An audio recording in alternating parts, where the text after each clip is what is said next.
বাবুরাম সাপুরে কোথা যাস বাপুরে? আয় বাবা দেখে যা, দুটো সাপ রেখে যা, যে সাপের চোখ নেই, শিং নেই, নখ নেই, ছোটে না কো হাতে না, কাউকে যে কাটে না, করে না কো ফুসফাস, মাই না কো ধুসঠাস, সেই সাপ জ্যান্ত, গোটা দুই আন্ত, তে মেয়ে ডান্ডা করে দি ঠান্ডা। হাততালি দাও। কেন হাততালি দেবো কেন? এটা তো কবেকার পুরনো কবিতা, কবে শিখিয়েছিলাম। কি হাসছো কেন? খালি ভোলানো হচ্ছে না আমার। আচ্ছা শোনো, তুমি একটা রবি ঠাকুরের একটা কবিতা বলো তো। না না না না না, ওইটা না, ওইটা অনেক ছোটবেলা থেকে তুমি একটাই কবিতা বলে আসছো, ওইটা না। ওই যে না শোনো, ওই যে আরেকটা যেটা শিখিয়েছি না, ওই যে কবিগুরুর ওই যে নির্ঝরে স্বপ্নভঙ্গ। ও বাবা, ওটা খুব কঠিন, ওটা আমার মনে নেই গো। মনে আসবে কি করে মনে থাকবে? তুমি রোজ একবার করে পড়লে তবে তো তোমার মনে থাকবে। চেষ্টা করো, যেটুকু মনে আছে সেইটুকু বলো। নমস্কার, কবিগুরু রবীন্দ্রনাথ ঠাকুরের নির্ঝরে স্বপ্নভঙ্গ। আজি প্রভাতে অবিঘর, কেমনে পড়ছিল পানের পর, কেমনে পড়ছিল গুহা আঁধারে প্রভাত, কবির গান। না জানি কেন রে এত, আমার না খুব জল তেষ্টা পেয়েছে আর গলা শুকিয়ে যাচ্ছে। বুঝতে পারছি, খুব জল তেষ্টা পেয়েছে তোমার, কবিতা ভুলে গেলেই জল তেষ্টা। ভালো জল তেষ্টা পেয়েছে। আচ্ছা বলছি যে একটু মনে করে দেখো না, মনে পড়ে। না না না না না না না না না না, ও স্যার শোনো শোনো শোনো, আমাদের যখন নতুন বাড়ি হয়ে যাবে, আমাদের যখন মেয়ে এসে যাবে, তখন মেয়ে নেকাপা করবে, মেয়ের সঙ্গে সঙ্গে আমিও নেকাপা করবো। হ্যাঁ, তখন দুজনে মিলেই ভালো নেকাপা করবো। আর তুমি আমাদের পাইজ দেবে, কেমন? হ্যাঁ, দুটো পাই, দুটো।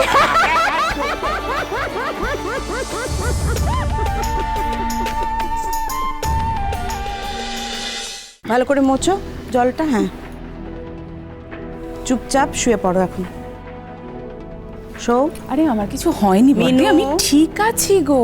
আমি তোমার বড় যা, তো মুখে মুখে কথা না বলে যা বলছি শুধু সেটাই করবে। না সব পাতল। এ বাবা তুমি, বড়দি তুমি পায়ে হাত দিও না, প্লিজ প্লিজ পায়ে হাত দিও না। আজকে তোমার কোথাও যাওয়া হবে না, স্কুল টুল কিচ্ছু সব যাওয়া বন্ধ। দাঁড়াও, মানে কি? আজকে আমাকে স্কুলে যেতেই হবে। আজকে স্কুলে সেক্রেটারি আসবে, তার সাথে আমাদের মিটিং আছে বড়দি, বোঝো একটু। থাক, আগে শরীর, তারপর অন্য সব কিছু। শোনো, তেমন কিছু হয়নি, আমার মনে হচ্ছে কদিন ধরে হয়তো একটু ঠিকমতো খাওয়া দাওয়া করিনি, একটু অ্যাসিড হয়ে গেছে কদিন ধরেই, জানো তো, বমি হচ্ছে, মাথাটা ঘুরছে। অথচ দেখো, আমি কি কোনো দিন বাড়ির বাইরে কোনো খাবার খাই? বাড়িতে যেটা রান্না হয় সেটাই খাই। কিন্তু এখন মনে হচ্ছে যে এবার একটু সিরিয়াসলি ভাবতে হবে, একটু ডাক্তার দেখিয়ে নিই। ডাক্তারের কাছে বোধহয় একটু ওষুধ খেলে ঠিক হয়ে যাবো। এই মিনু, কদিন ধরেই তোমার বমি হচ্ছে, আগে বলনি তো? তোমাকে বললাম না, মানে অত গুরুত্ব দিইনি, মনে হয়েছিল হয়তো অনিয়ম করেছি, তাই হচ্ছে। আবার একটু নিয়ম মাফিক খাওয়া দাওয়া করলেই ঠিক হয়ে যাবে। তোমাকে পরশুদিন বললাম না যে আমি এই কদিন একটু সেদ্ধ খাবো, তুমি তো সেই মতো আমাকে সেদ্ধ করেও দিচ্ছ, কিন্তু তাতেও কি দেখো।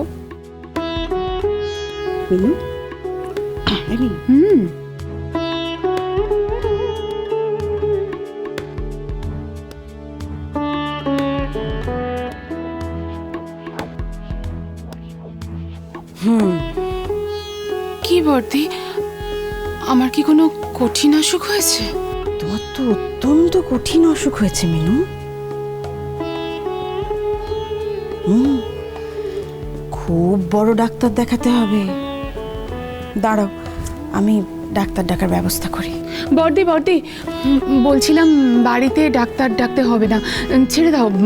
অত বড় কিছু কঠিন অসুখ হয়নি নিশ্চয়ই। আমি না হয় তোমার দেওরের সঙ্গে ওই পাড়ার ঘোষ ডাক্তারের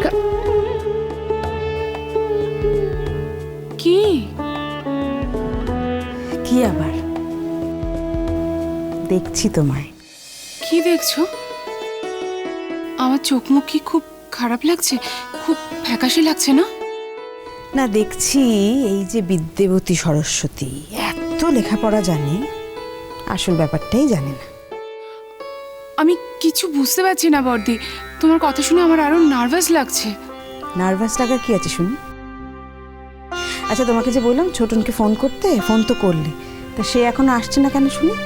তোমার সামনেই তো ফোন করলাম, বললো তো এক্ষুনি ঢুকছি বাড়িতে। আচ্ছা ও এখন বাড়িতে এসে কি করবে বলো তো? আমার তো একটু বমি হয়েছে, এর বেশি তো কিছু হয়নি। তো ওকে ডেকে কি করব? কি আর করবে, আমাকে নিয়ে এখন ঘোষ ডাক্তারের কাছে যাবে, এর বেশি তো আর কিছু করবে না। সেটা নয় ও বেলা যাব, এখনই যেতে হবে। কে বলেছে ঘোষ ডাক্তারের কাছে যাওয়ার কথা? আমি তো বলিনি।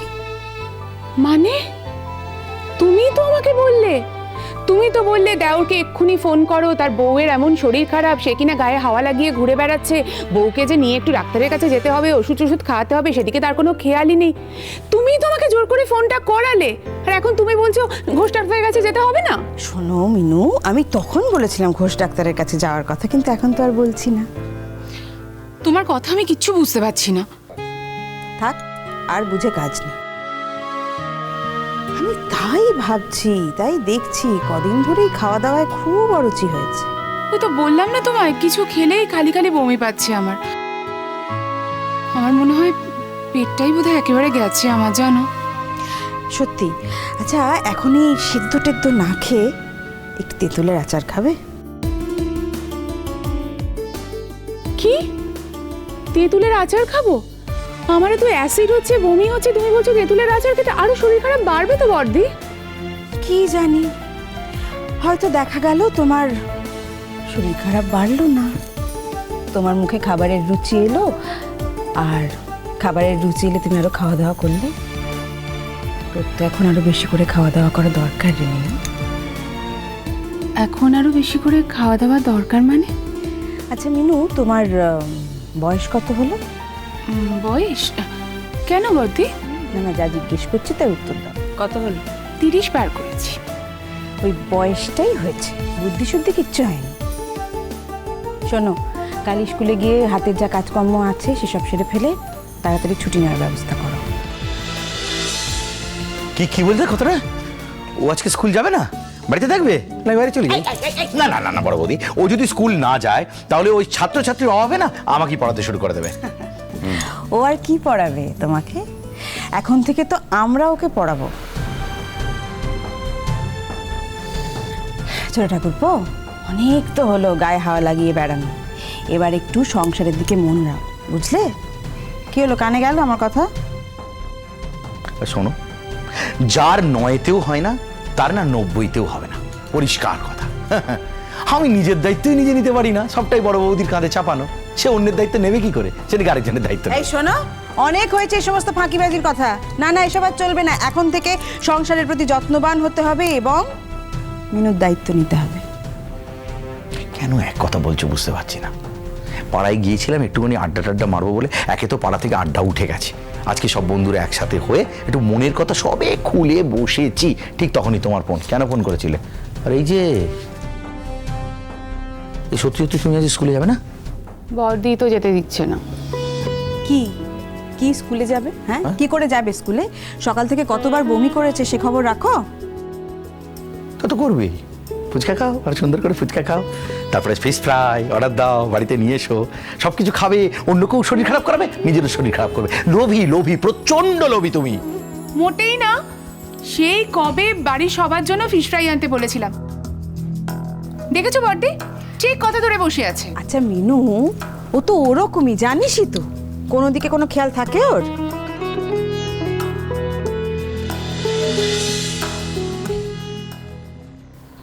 একজনকে তুমি ভালোবাসবে আর আরেকজনের সাথে সংসার করবে, এটা আমি কিছুতেই হতে দেব না, কিছুতেই না। তুমি যেসব আদর্শের কথা বলো না, এসব আদর্শের কথা তোমার মুখে মানায় না। বাস ডান, ফিনিশড। এবার পথ ছাড়া আমার যেতে হবে। তোমাকে আমি কোথাও যেতে দেবো না। ফেলে দাও, মাটিতে ফেলে দাও, তারপর এখান থেকে যাও। আমার শরীরের ওপর পা দিয়ে তুমি তারপর যাবে। আমার প্রশ্নের উত্তর না পেয়ে আমি তোমাকে এখান থেকে কোথাও যেতে দেবো কি না। তোমার প্রশ্ন? তোমার প্রশ্নের কোনো উত্তর আমার কাছে নেই। বাজে জন্মপথ